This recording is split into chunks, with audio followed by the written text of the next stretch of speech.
Oi, agora eu vou falar com vocês um pouco a respeito do brincar livre, de telas e do contato com a natureza. Eu já vou começar o vídeo falando que eu entendo completamente algumas demandas, algumas necessidades, a questão do expor a criança às telas. Eu entendo as justificativas que o adulto pode ter no momento de fazer isso. Não é um ataque à atitude, nem nada desse tipo. Eu continuo com a intenção de expor conhecimentos, expor estudos científicos a respeito disso e falar um pouco sobre como nós vamos trabalhar aqui na escola com relação a esses assuntos. Então, eu vou começar com a questão das telas. A gente tem hoje muitos estudos científicos de diversas áreas da saúde, não são só relacionadas à parte pedagógica. A gente tem estudos médicos que vinculam o excesso de telas a prejuízos nas crianças. A gente tem o vínculo de muita tela e obesidade, muita tela e irritabilidade, muita tela e sono ruim, muita tela e, em função de sono ruim, problemas e prejuízos de desenvolvimento, muita tela e falta de capacidade do globo ocular de fazer os movimentos normais que um ser humano faz, porque a criança fica muito tempo exposta ao 2D, né, uma imagem chapada, e o olho não precisa fazer todo o movimento que faria normalmente se a criança estivesse observando a natureza, se estivesse observando a vida, ao invés de estar observando uma tela. E como a criança está no momento de aprender novas capacidades cognitivas e físicas, se naquele momento dos primeiros meses, dos primeiros anos, a criança não é exposta a essa vasta movimentação do globo ocular, ela não consegue fazer isso ao longo da vida depois. Porque o momento de aprender é na primeira infância, né? O momento do corpo aprender capacidades é na primeira infância, depois ele não vai conseguir fazer isso. Além disso, a gente tem estudos que vinculam o excesso de telas à depressão, à ansiedade, à falta de amor próprio, à insegurança, o estímulo excessivo de telas e de redes sociais, há muito sofrimento emocional das crianças, dos adolescentes e consequências graves e drásticas dessa vinculação de telas e de redes sociais. E claro que eu coloquei aqui redes sociais partindo do princípio que as redes sociais seriam utilizadas por adolescentes, não pré-adolescentes, muito menos crianças, mas a gente sabe que não necessariamente essa é a realidade e que quanto mais cedo esse contato com redes sociais, com desenhos que não são apropriados, com filmes que não são apropriados, com propagandas que não são apropriados, tudo isso impacta no desenvolvimento físico da criança e emocional também. Sem contar a parte que é diretamente vinculada à escola, que é o excesso de telas em casa e a criança não conseguir prestar atenção na aula, a criança não conseguir absorver o conteúdo, a criança estar efetivamente viciada nas telas. A exposição contínua é prejudicial, sim, ao ponto de viciar uma criança, um adolescente, um adulto. Nós sabemos qual é a nossa realidade enquanto adultos com relação a sair da rede social, a parar de maratonar série no Netflix, a não ver mais, só mais um episódio. A gente sabe como é isso pra gente. E como isso está muitas vezes relacionado a pedir um hambúrguer, uma pizza, um docinho a mais. A gente vive isso. E nós fomos formados sem esse acesso contínuo na intensidade que as crianças hoje têm sido expostas. E mesmo na nossa formação, no nosso desenvolvimento de corpo, de autonomia, toda a parte fisiológica do nosso organismo, enquanto estava se desenvolvendo, nós não tínhamos esse excesso de estímulo nessa intensidade, com esses conteúdos, e a gente já está do jeito que está. E as crianças não estão formadas, as crianças estão em fase de desenvolvimento. Então, sim, isso impacta e muito. E é preciso falar disso também no ambiente escolar. Porque tem muitas escolas que vendem a ideia para os pais de que o fato de ser utilizado um tablet na sala, ser utilizado tecnologias e tudo, vai facilitar o desenvolvimento do seu filho e vai preparar ele para o mercado de trabalho. E isso é balela. Você não precisa ter tido todos os iPhones anteriores para saber usar a última versão. Você não precisa ter aprendido a mexer no rádio e a mexer na televisão para conseguir lidar no computador hoje, para conseguir acessar um rádio pelo celular, nem nada do tipo. E a criança também não precisa. Pelo contrário, eles aprendem isso com muito mais facilidade com a gente, e a questão de desenvolvimento da tecnologia hoje está infinitamente mais rápido do que era há 10, 20 anos atrás. Então, você comprar a ideia de que expor o seu filho hoje para todas as tecnologias que estão disponíveis vai preparar ele para o mercado de trabalho, porque se ele não estiver sendo exposto a essa tecnologia hoje, ele não vai saber se virar no mercado de trabalho daqui 20 anos, assim, eu acho que você precisa ouvir essa frase de novo para ver que não é bem assim o negócio. As nossas crianças hoje vão saber lidar com a tecnologia que vai existir daqui 20 anos, que não adianta a gente tentar ficar tentando descobrir como vai ser, porque é uma coisa inconcebível hoje. 20 anos de avanço tecnológico, na velocidade em que as coisas estão acontecendo hoje, é inimaginável como vai estar o cenário daqui 15, 20 anos, que é o momento em que os nossos filhos pequenos hoje vão estar, de fato, entrando no mercado de trabalho convencional, né, como temos hoje. Então, você expor ele a uma tecnologia hoje que vai estar extremamente obsoleta daqui 15 anos, com a justificativa de que assim ele vai estar sendo preparado para o mercado de trabalho, é meio incompatível, assim, é uma matemática que não fecha. Sem contar tudo que eu pincelei, né, com relação aos prejuízos, que, assim, são bem mais profundos do que só essa pincelada, né?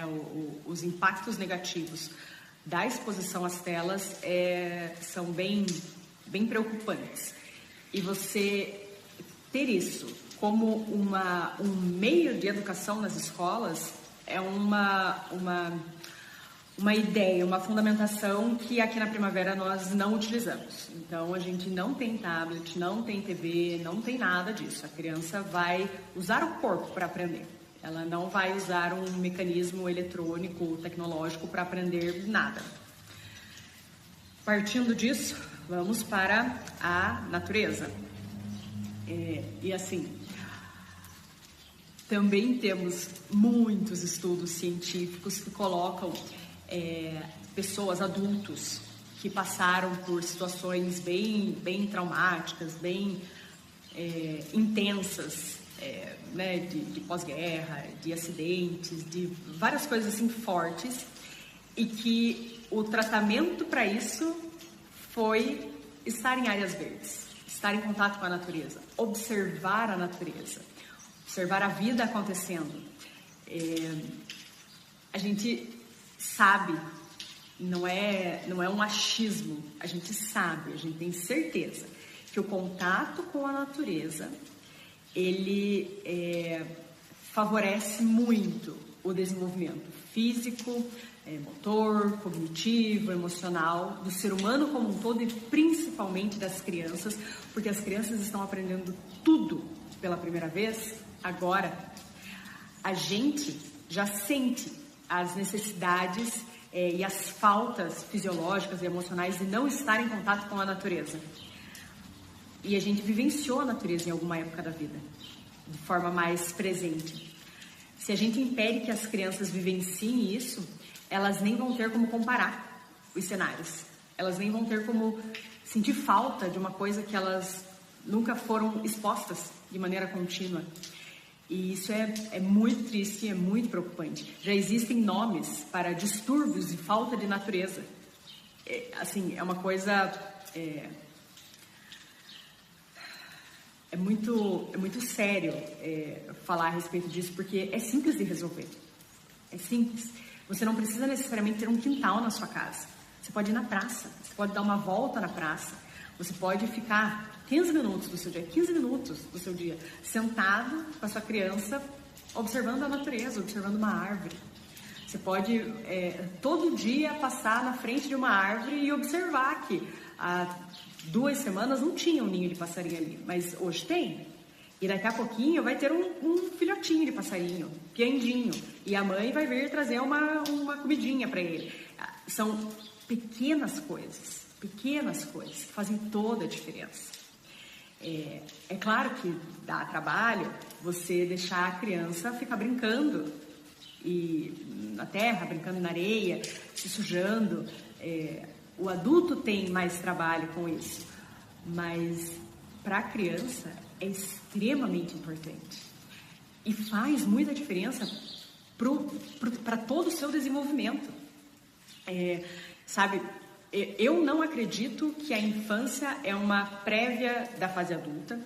Eu acho que a criança merece respeito por ser criança, porque ela já existe, ela já está ali. E ela tem que ser observada e respeitada, levando em consideração todo o seu desenvolvimento, toda a sua amplitude. Mas, para quem não concorda comigo, para quem acha que a função da criança é ser um mini adulto e passar no vestibular, o contato com a natureza também favorece isso, sabe? Também é comprovado que a criança que tem o contato com a natureza consegue cognitivamente assimilar melhor as matérias. Ela consegue memorizar melhor, ela consegue entender melhor. Então, não tem muita desculpa para nós adultos não ofertarmos essa possibilidade para a criança. E como eu falei, um quintal em casa, mas não é a nossa realidade. Não temos todos um quintal em casa. Então, enquanto instituição escolar, aqui na escola, nós vamos ter um quintal com grama, com árvores, com areia, para a criança poder brincar na natureza, para ela poder deitar na grama e ficar olhando as nuvens do céu e ver se tem alguma forma, ou se não tem forma, ou simplesmente deitar na grama e ficar parado. Para a criança poder observar a brincadeira do outro, para ela poder ver, uma criança pequena poder ver uma criança maior subindo e descendo do brinquedo de uma forma diferente, de uma forma desafiadora, para ela observando uma criança um pouquinho mais velha, para falar, será que eu consigo fazer isso? Tenho um pouquinho de medo, mas talvez eu consiga ir lá e se testar e se colocar em situações de avanço, por ver a vida acontecendo, por estar tranquila, de estar no ambiente verde, de ver natureza, de ver vida, de não ficar na tela o tempo inteiro, de não ficar sem contato com pessoas, sem contatos emocionais com ninguém porque está na tela, porque se relaciona com as pessoas através da tela. A gente, enquanto escola, realmente prioriza esse contato com a natureza, esse acesso ao verde, a criança poder curtir, poder aproveitar, poder explorar, estar na natureza. E eu já falei das telas, da natureza, e agora vamos falar do brincar livre.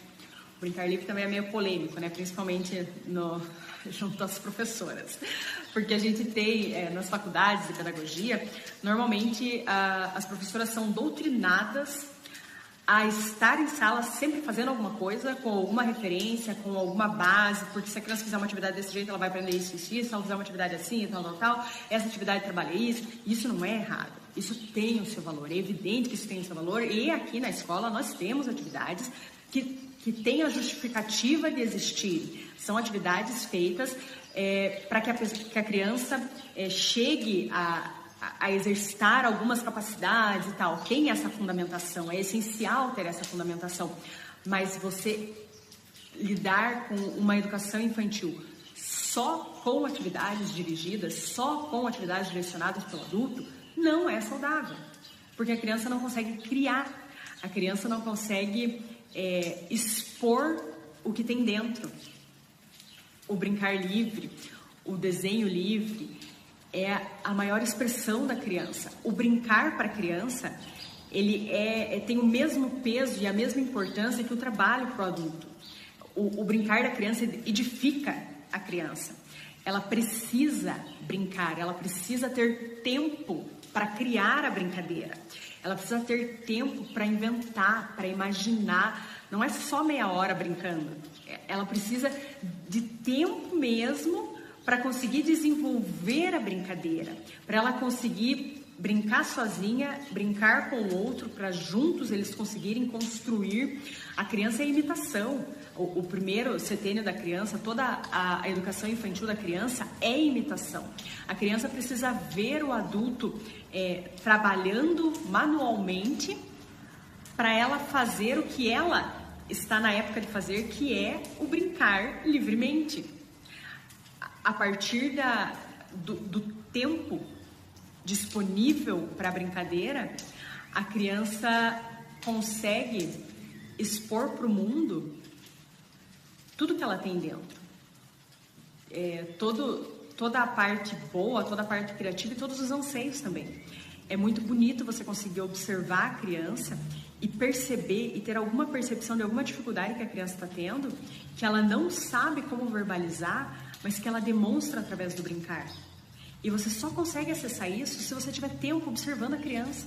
Se você estiver disponível, daí enquanto professor, mas enquanto pais também, porque as crianças deveriam brincar livremente em casa. Se você, enquanto adulto que observa a criança, fazer esse exercício de observação durante dias, durante meses, durante anos, para conseguir perceber as peculiaridades daquela brincadeira, a entonação daquela frase, os porquês que a criança escolheu aquele objeto, que a criança escolheu aquela situação para representar. Tudo isso fala muito sobre a criança, muito. A gente tem uma falsa ideia de que filho não vem com manual de instrução, de que a criança não tem manual de instrução. A criança tem um manual de instrução assim, que você consegue desvendar a criança inteira. Só que o manual de instrução, você só tem acesso se você observar a criança, querendo observar a criança, se você estiver disponível para isso. O manual não está ali estampado na testa dela, eu gosto disso, eu sei fazer isso, eu quero fazer aquilo. Não é assim. Você tem que observar a criança, você tem que se envolver com a criança e aos poucos ela vai soltando, isso daqui eu gosto, isso daqui eu tenho facilidade, isso daqui eu não consigo fazer sozinho, eu preciso de ajuda, isso daqui eu tenho receio de fazer. Nesse ponto eu não tenho autoconfiança suficiente, eu preciso de um suporte, eu preciso de um apoio para conseguir desenvolver essa habilidade. E também, você estando disponível para observar, você vai ver as coisas maravilhosas que a criança tem, que são únicas, porque cada ser humano é cada criança é uma. E também no discurso de venda, isso é ótimo de ser falado e é usualmente falado. Aqui a gente vê o seu filho de forma única, não sei o quê. Tá, mas o que você faz de diferente para a criança? Nada, todo mundo faz a mesma atividade. Todo mundo no mesmo momento sente e brinca da mesma coisa, e quando é para desenhar, todo mundo desenha naquele mesmo papel que já tem um desenho pré-definido anteriormente, ou então vai pintar com aquelas mesmas cores que todo mundo vai pintar, no mesmo momento, da mesma forma. E, de novo, eu sei e eu concordo que existem atividades que são direcionadas, que são apresentadas pelo adulto e que deveriam ser feitas de determinada forma, por causa dessa e dessa justificativa, mas essa não deveria ser a regra. As atividades dessa forma não deveriam compor todo o dia da criança. Elas deveriam ser pontuais para se trabalhar uma coisa ou outra, uma habilidade ou outra. E no restante do tempo, a criança deveria ter tempo, liberdade e espaço para criar a brincadeira, para criar o desenho, para criar os diálogos entre elas. E o adulto ser um observador. Um observador que consegue colher informações que a criança dá, a criança expõe, ela apresenta o que ela precisa. Ela apresenta as coisas boas e apresenta as dificuldades também. É só saber observar. É só saber observar e depois de observar aquela criança específica, conseguir apresentar para ela um outro tipo de atividade que a auxilie de alguma forma, que faça com que ela vá adquirindo mais autonomia para determinada coisa, determinado ponto. E quanto mais a gente desrespeita o desenvolvimento da criança, soca ela na tela, priva ela do contato com a natureza e não dá tempo para ela desenvolver a criatividade dela agora, mais difícil vai ser para essa criança, lá na fase adulta, ser inovadora no mercado de trabalho, ter ideias hiper criativas, conseguir pensar fora da caixa, ter uma desenvoltura no social, nas companhias, nas empresas, fora do comum, se destacar pra caramba. Porque ela só vai conseguir fazer isso se ela tiver liberdade para fazer isso enquanto criança. Enquanto ela está se desenvolvendo, a gente está sempre tolindo. Não, a resposta não é essa.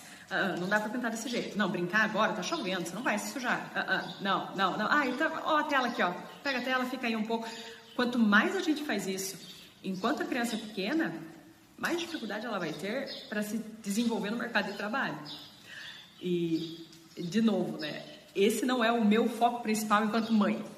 Criar o meu filho para o mercado de trabalho. Eu entendo que a nossa função enquanto pai e mãe, enquanto escola, é muito maior do que isso. Isso é um detalhe, não é tudo.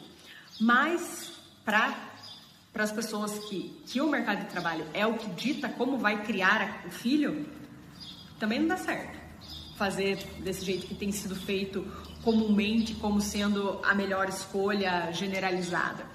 E, de novo, é a melhor escolha generalizada porque é o mais fácil de vender, né? E não necessariamente só para as escolas, né? Comercialmente falando, é mais fácil de você vender que o tablet vai solucionar todos os seus problemas, porque afinal de contas, né? Tem tudo prazo de validade, caiu, quebrou, então você vai trocando e, né? O mesmo vale para dar uma volta na quadra e na praça do bairro. Como é que você vai monetizar isso? Mas levar a criança no shopping para ficar naquele brinquedo, ela tá se movimentando, mas é tela para todo mundo lado e ó, não tem tempo para pensar. E de novo, claro que você fazer isso esporadicamente para a criança conhecer, para ir no aniversário, ótimo, maravilha. Mas você só deixar a sua criança brincar em um ambiente controlado, em um ambiente pré-determinado, com escolhas óbvias que ela não cria, que ela só segue o fluxo, não é o mais adequado para o desenvolvimento dela. E o fato da criança gostar não significa que seja mais saudável, né? É evidente que uma criança adora brincadeira. Se você der para a criança, ela vai gostar do brincadeiro, vai ficar elétrica até não poder mais, mas isso não é saudável para a criança. Açúcar não faz bem para o nosso corpo. Isso significa que a gente não pode comer doce em momento nenhum, que a criança não pode comer doce em momento nenhum? Isso quem vai decidir são os pais. Mas saudável não é. Bom para o organismo não é. E não é porque não é bom que a criança não gosta. Então a gente precisa, de fato, fazer escolhas conscientes enquanto adultos e proporcionar aquilo que efetivamente vai fazer bem para a criança. E não só o que é mais cômodo e mais fácil para a gente e que a criança gosta porque, né, tela ali, estímulo, satisfação o tempo inteiro, doce, satisfação o tempo inteiro, ficar num brinquedo extremamente loucão, sabe?